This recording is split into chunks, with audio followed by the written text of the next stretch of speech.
Selamat siang Pak Eli. Sebelumnya terima kasih Selamat siang. sudah tempatkan waktu untuk kami. Kami dari mahasiswa Amikom ingin menanyakan beberapa pertanyaan terkait dengan kepemimpinan.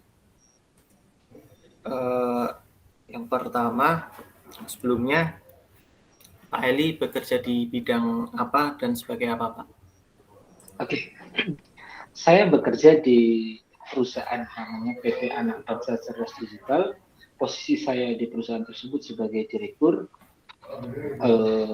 Perusahaan tersebut bergerak di bidang teknologi informasi, fokusnya ke software house dan juga ada produk digital yang dibangun sendiri. Di perusahaan Bapak, kepemimpinan di perusahaan Bapak itu seperti apa Pak saat ini? Harusnya yang ditanya itu yang dipimpin, bukan yang memimpin. Ya, kultur yang coba saya bangun di perusahaan ini, di perusahaan PT Anak Bangsa Cerdas Digital ini, atau biasanya disingkat dengan ABCD, itu lebih ke apa ya, kepemimpinan yang berpusat pada masing-masing pribadi. Jadi bukan kepemimpinan yang berpusat kepada sang pimpinan itu sendiri. Karena dalam pandangan saya adalah orang yang sudah bekerja dalam sebuah perusahaan, artinya dia orang yang sudah dewasa, orang yang sudah bisa bertanggung jawab terhadap dirinya sendiri maupun terhadap tugas-tugas yang diberikan oleh perusahaan kepada dia. Jadi pola kepemimpinan yang diterapkan di PT ABCD sendiri adalah pola kepemimpinan yang yang tidak berpusat pada satu orang.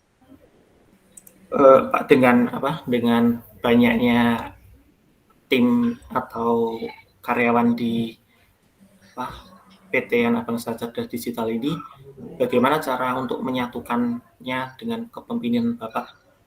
Mereka punya pemikiran masing-masing, tapi harus dengan satu tujuan yang sama. Oke. Saya tipikal orang yang menyukai hubungan personal dalam bekerja. Jadi yang saya kedepankan lebih ke hubungan personal antar individu, termasuk saya di dalamnya, bukan pendekatan yang secara struktural.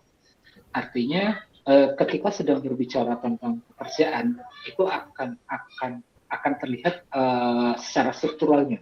Siapa yang memberi komando, siapa yang melaksanakan komando, siapa yang mengeksekusi, itu akan terlihat. Tapi selain itu, hubungan personal juga harus dibangun supaya kedekatan satu dengan yang lain, kemudian saling memahami jalan pikiran satu dengan yang lain, itu perlu dibangun. Jadi di ABCD sendiri pendekatannya lebih ke hubungan personal, bukan struktural, berkaitan dengan pemikiran masing-masing. Itu ketika kita nongkrong bersama, itu akan keluar apa yang menjadi karakter kita. Jadi istilahnya kalau di ABCD tidak ada jaim-jaiman, kita saling satu dengan yang lain saling membuli, satu dengan yang lain saling ngobrol, saling bercerita. Itu menurut saya itu jauh lebih penting, pendekatan itu jauh lebih penting daripada pendekatan struktural yang hanya oke, saya direktur, kamu programmer, kamu harus melaksanakan apa yang saya perintahkan. Tidak seperti itu. Kemudian di satu sisi lagi adalah yang saya tekankan adalah semua orang bisa berbuat salah, termasuk juga saya, termasuk juga pimpinan, itu bisa berbuat salah. Jadi tidak jangan takut untuk berbuat salah. Apakah Bapak dulu pernah berpikiran akan menjadi pemimpin sebuah perusahaan, Pak? Oke.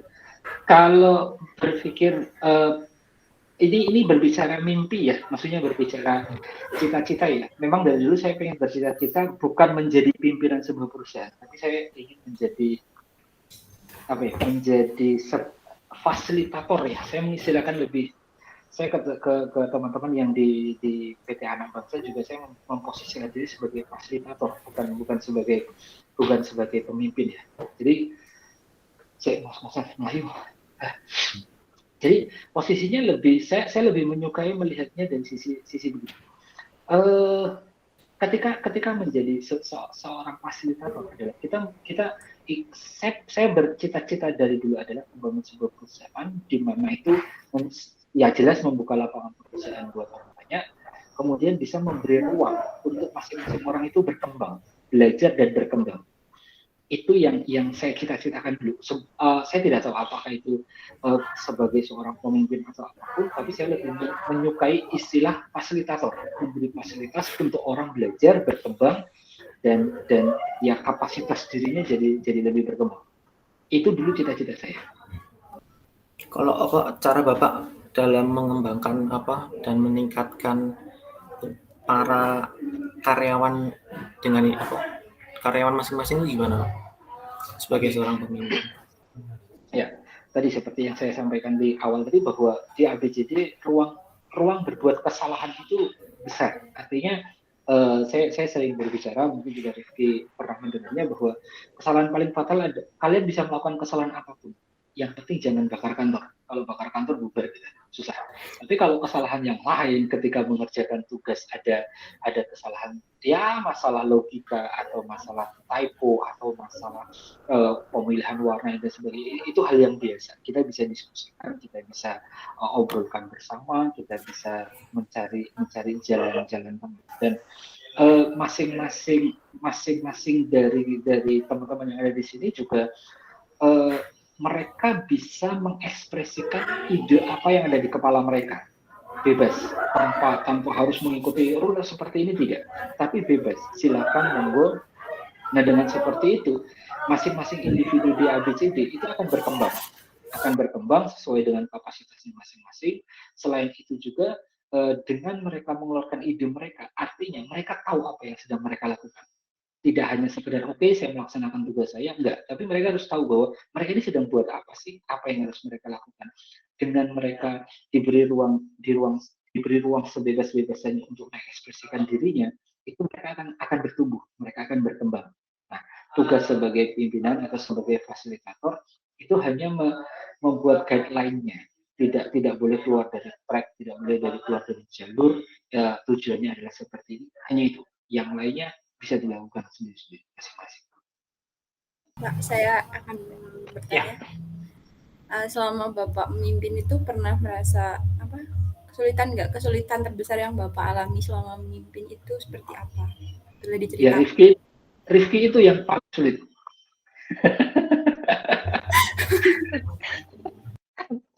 Kalau memimpin itu yang paling sulit sih adalah begini sih.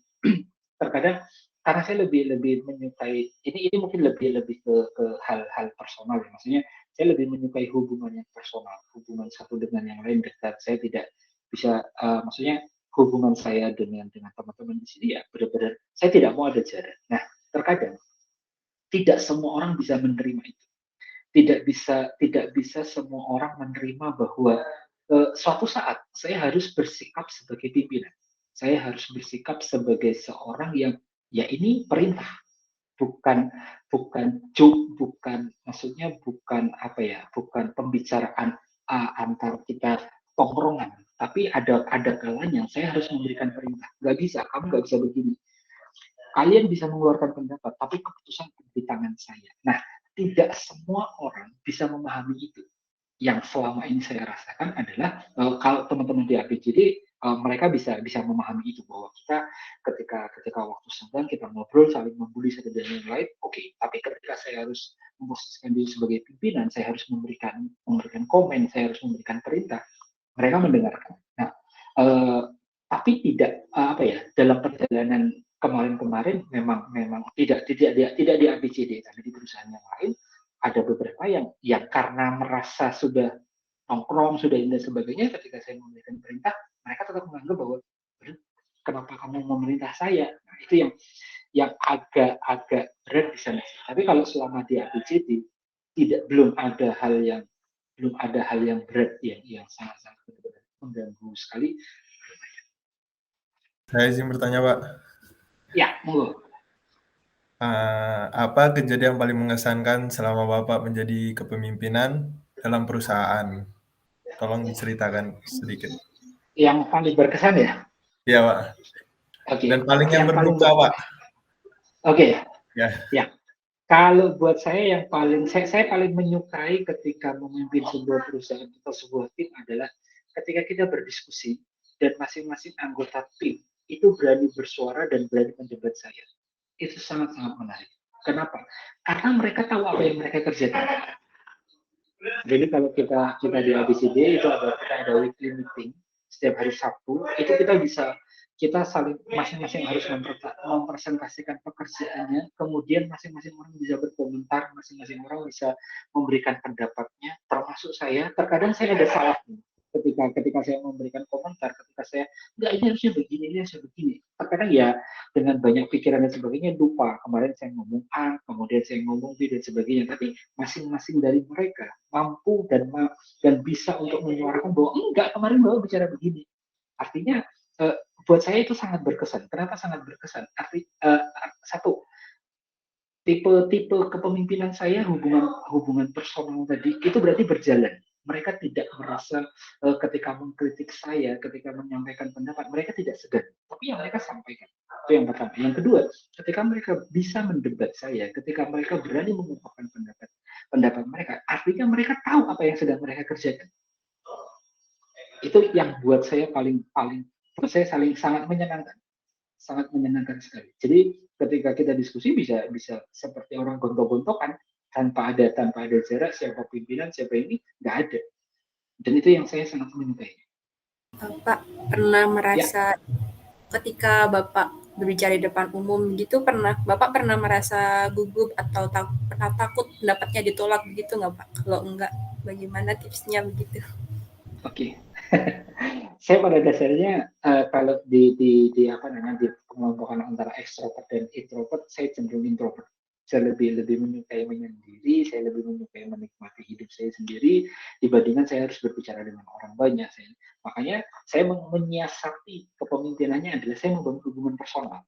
Artinya ketika kita berbicara dengan orang lain, orang yang kita tidak kenal, berbicara dengan orang banyak, kita akan gugup.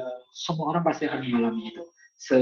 Sejago-jagonya, sehebat-hebatnya, se-ekstrovert orang pun pasti akan merasakan gugup, merasa pendapatku bodoh nggak ya, pendapatku benar nggak ya, itu pasti ada. Tapi ketika kita sudah membangun hubungan personal, ya kita teman tongkrongan kan saling membuli, saling goblok-goblokan kan biasa aja, santai. Nah itu saya menyiasati kelemahan saya sendiri. Jadi saya lebih menyukai hubungan personal, saya ngobrol dengan mereka, kemudian saling tertawa bersama. Jadi ketika saya suatu saat berbicara dengan mereka, pendapat saya salah atau pendapat saya tidak sesuai dengan apa yang saya sampaikan sebelumnya, ya biasa aja. Karena kita punya hubungan personal. Nah, dengan melatih seperti itu, ketika suatu saat saya harus berbicara dengan orang yang baru seperti dengan kalian, kecuali Rifki ya, saya sudah merasa lebih percaya diri sih, lebih nyaman untuk berbicara dengan kalian dengan lebih santai. Yaitu proses sih untuk bisa keluar dari zona nyaman sendiri. Bapak kan sebagai pemimpin di anak bangsa cerdas digital ini, nah untuk cara Bapak untuk menarik para tim karyawan Bapak agar bisa bekerja dengan baik dan giat bagi untuk kemajuan perusahaan itu gimana? Oke. Iya, saya merasa giat nggak selama ini? Jadi kalau buat saya begini, perusahaan anak bangsa cerdas digital kan bergerak dalam bidang digital ya. Pasti orang-orang yang di dalamnya adalah orang-orang yang kreatif, pekerja kreatif, baik itu desainer, programmer, itu pekerja kreatif. Pekerja kreatif itu tidak bisa ditekan oleh waktu, tidak bisa ditekan oleh peraturan-peraturan yang dibikin pusing. Nah, saya lebih memilih, kami tidak punya jam di kantor, karena kami tidak punya jam kantor. Silakan monggo mau datang jam berapa, mau pulang jam berapa. Rifki sudah merasakannya, kadang ada yang datang jam 3 sore, nanti pulangnya subuh, monggo. Seluasnya dirinya masing-masing. Untuk aku, orangnya tipenya kalem kok. Ketika orang tipe kalem dipaksakan untuk 9 to 5, dia tidak akan produktif. Kemudian yang berikutnya adalah ketika peraturan perusahaan terlalu banyak. Pokoknya kamu kalau nggak on time, nanti potong gaji, ini dan sebagainya. Itu membuat pusing. Itu membuat orang-orang yang ada di dalam sendiri nggak betah. Jadi saya memberikan keluasaan seluas-luasnya dengan aturan main seminim mungkin, tapi tetap fokusnya adalah pekerjaan yang diberikan harus selesai. Jadi masing-masing bisa berkembang sesuai dengan kapasitas masing-masing, dengan keleluasaan waktu, keleluasaan ini ya sebenarnya monggo silakan. Pak, saya izin bertanya lagi, Pak. Oke, monggo. Bagaimana cara Bapak meyakinkan investor atau klien saat ingin menggunakan jasa dari perusahaan Bapak? Oke. Kalau yang selama ini sebenarnya lebih cenderung ke track record ya, mau nggak mau. Artinya mereka akan melihat background siapa saya, siapa orang yang memimpin sebuah perusahaan itu, kemudian apa saja produk yang pernah dihasilkan, hasilnya seperti apa, kemudian lebih ke seperti itu sih. Kalau misalnya untuk mencari investor atau klien ya. Sedangkan kalau investornya sendiri ABCD itu teman-teman saya sendiri sih. Kita ada berdelapan untuk membangun perusahaan ini bersama-sama. Kemudian kebetulan dari 8 orang itu tidak ada yang mengerti dunia IT, mau nggak mau saya yang ada di sini.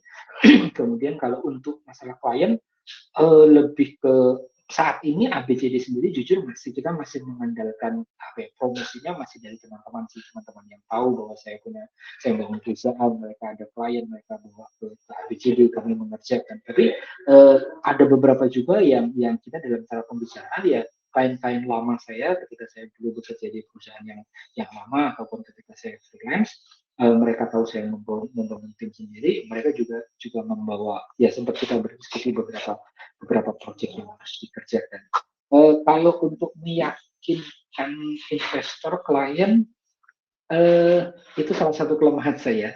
Jadi saya lebih ke kamu mau nggak? Ini seperti ini. Kalau dia nggak mau, saya nggak akan bujukin. Kalau mau oke, kalau nggak mau ya sudah.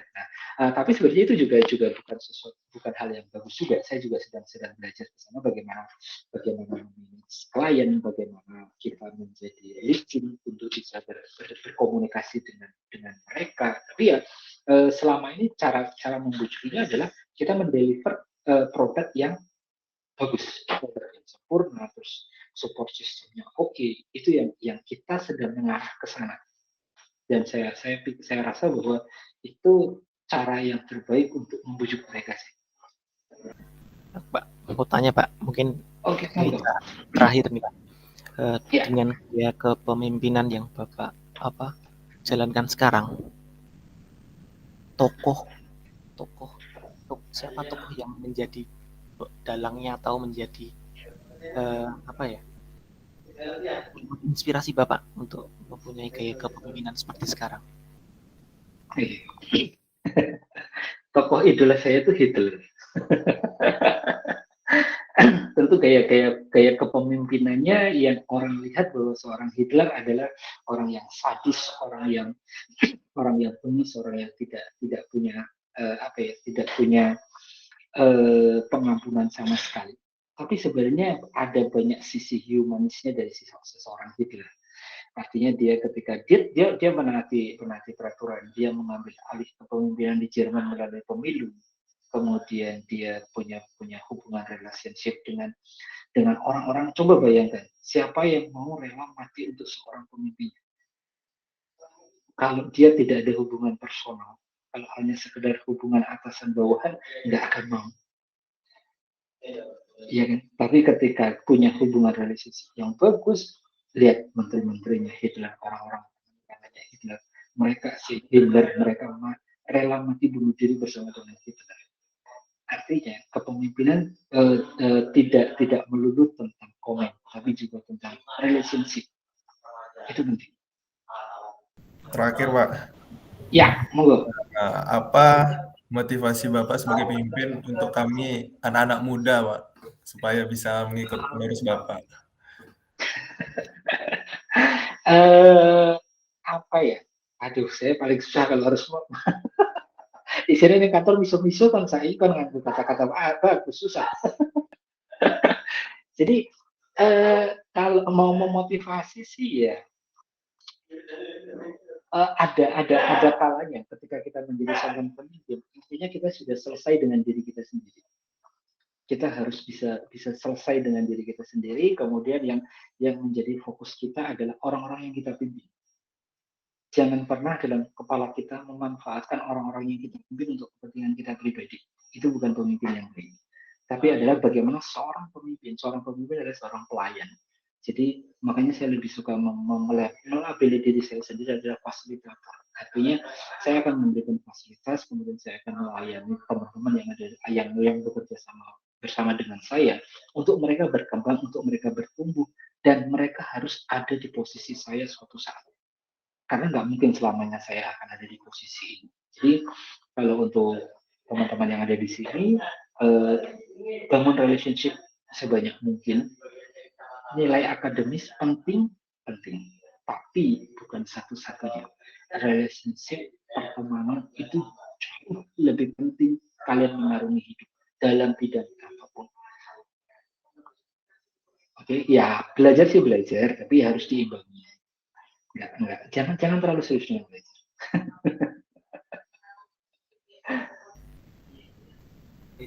Mas, terima kasih Pak Eli sudah meluangkan Oke. waktunya. Siap. Terima kasih, Pak. Terima kasih, Ya. Pak. Terima kasih Pak.